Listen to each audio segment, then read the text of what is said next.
Hello friends! It's been a while since I last used this kind of camera setup. We're doing things a little bit differently on the back end. I have an external mic I'm using and my DSLR I cracked out for this video. So let me know if you're kind of digging what's going on here. So we are about a week deep into 2024, which is crazy to say. 2024 sounds like a fake year. But I wanted to take some time and tell you all about my favorite pieces of media from 2023. Over the course of the year, I collect my favorite books, movies, games, and I just put it into a note sheet on my phone and I constantly update it throughout the year. So it's so fun to look back on and just look at all the things I loved during the year. I compiled the list and I posted it to my blog, but these are just my absolute favorite things from that list. So not the full list. If you want to see my whole list, head over to my blog. I have it linked below. I don't think I have much else to say other than let's get into this video. And not all of my favorite things I discovered last year are from or released last year. Some of them are in the past. I'll be sure to make a note if they are from a previous year that's not 2023, but let's just go ahead and get into this. So I'm just gonna go over the one piece of physical media I have in front of me right now, and that is a board game. I discovered an amazing board game last year. I feel like 2023 was the year to kind of find fun, simple games to play with friends and family. Peter and I, we have this large collection of just really complicated games that are so fun and so cool, but they're kind of really hard to show people. Because this was our year to find games that were simple, easy to show people, easy to teach, and just lots of fun to play. And so my favorite game from last year is Tiny Towns. Tiny Towns released in 2019 and we discovered it last year. I think this might have come from a mystery box from the publisher AEG, because he just bought a bunch of board games and Tiny Towns came in that bundle. But in Tiny Towns, you play as like the mayor of the city and you're trying to build a haven for critters to be safe from predators. And the thing is, resources are kind of thin, so you can't deny any material you receive to build the town up. So this is kind of like a strategic block placing game, and you're trying to align blocks in a certain pattern to create buildings. You only have a 4x4 square to fill up with blocks. Each building has a slightly different pattern and you have to align those tiles in that pattern. And I just think this game is super simple, so much fun to play, and it's so funny when we draw resources and suddenly there's something you don't need and it completely messes up your plan. So I just think it's a lot of fun to play with friends and family. We played this a lot with Peter's family. It was really easy to teach to his parents, and I think we just have a good time with it. And so I'll be definitely playing more of this in 2024. But also, I just can't say no to a game with cute critters. Like, I'm always gonna play a game with cute little woodland critters because I want to be a woodland critter. So moving on to the next category, I want to talk about my favorite video game of the year, and that might be also my favorite video game of all time. I think it's up there. It's a contender, it's up there. But last year, I finally played A Short Hike for the first time, and A Short Hike also released in 2019, and I finally took the time to sit down with it last year and play it, and oh my goodness, that game made me feel so many emotions. It's just so beautifully done. It's short, it's sweet, it's to the point, and it's unforgettable. And in A Short Hike, you play as this little bird who's off at, I believe, her aunt's for the summer. There's no cell service in this wilderness cabin. So you play as Claire, this bird, and you're trying to get to the top of the mountain where there is cell service, hence the name A Short Hike. And you kind of explore at your own pace. You meet quirky and cute animals who send you on quests, help them collect things or help them accomplish tasks. The character writing is just so funny and it's just so cute, but not overly saccharine. The game only takes around 2 hours to complete, at least for the story portion. It takes a handful of hours to 100% it to get all the collectibles, but to complete the main story, it only takes about 2 hours. And by the time I got to the end of the story, I was just in tears. I was in shambles. It's just so emotional and just so beautiful. You can't help but like well up with these emotions. I really wish I could play that game over again for the first time and just not knowing anything about it going into it. Wow, it's just an amazing game, and I have to recommend it to literally anybody and everybody.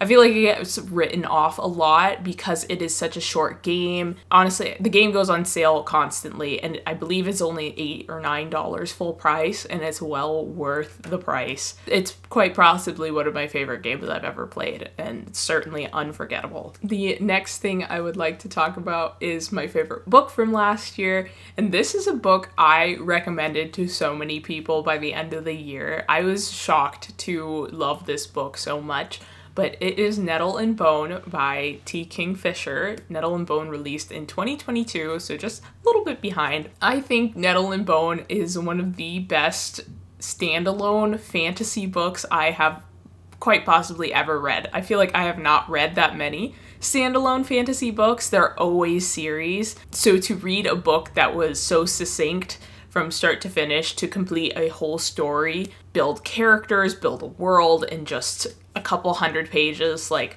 phenomenal. Nettle and Bone follows the story of Princess Mara, who sets out on a quest to save her sister. And this world is just so dark and grim. It almost feels a little bit like a horror scene.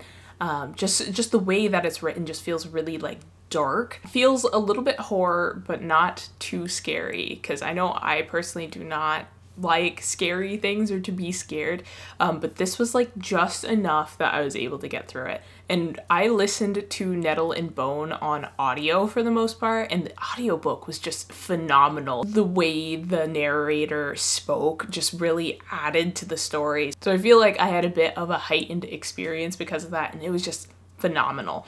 And we follow the story of Princess Mara on her fantasy quest to save her sister. So she meets lots of different characters to bring along with her in her party. There's a ragtag group made up of a witch, a fairy godmother, an old knight, and a demon-possessed chicken. So it's just kind of this ragtag group of people who have found each other to help Mara complete these 3 impossible tasks. This book I've recommended to quite possibly everybody on the internet I've seen asking for kind of a fantasy read.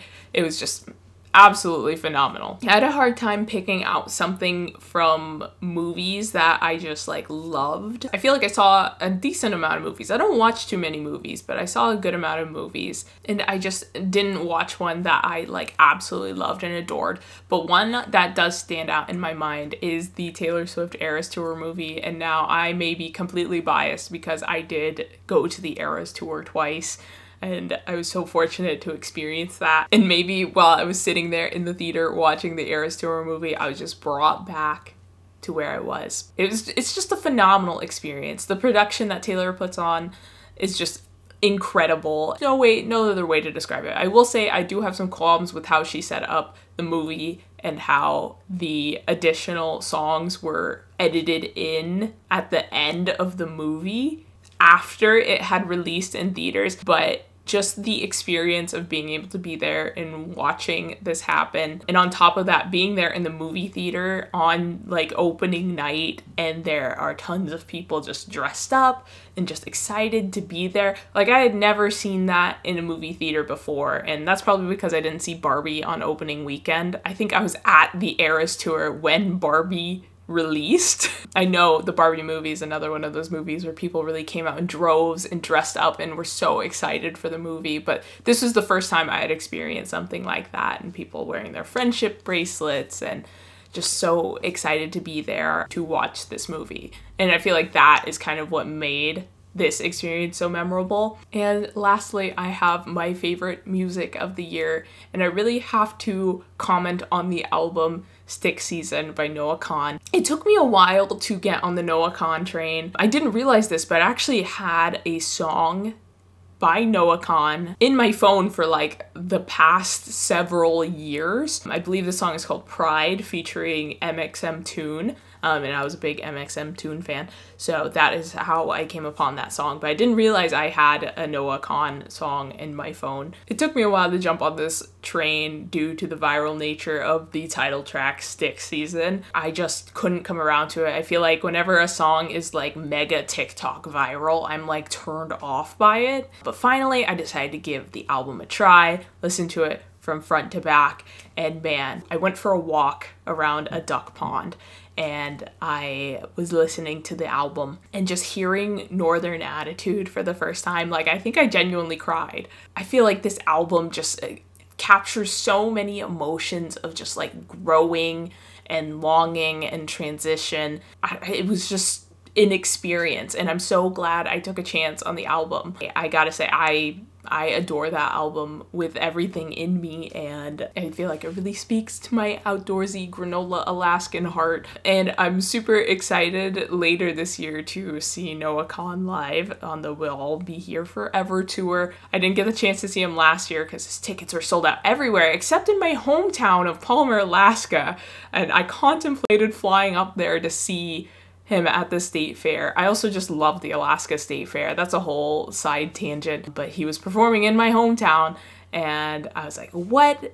You know how crazy it would be to hear The View Between Villages live in my hometown, a minute from home, but I feel so far from it. Like, that would have been iconic. That is all I have for kind of my absolute favorite things I adored last year. I hope you enjoyed watching this video. Please let me know things you enjoyed last year so I can check them out this year. I'm so looking forward to playing a bunch of new games and seeing new movies, reading new books this year. I'm already off to a really good start with books. I've read 2 books this year and one of them 5-star read. I'm so looking forward to adding to my 2024 list, and I hope you enjoyed watching this video, and I will see you all around. Bye!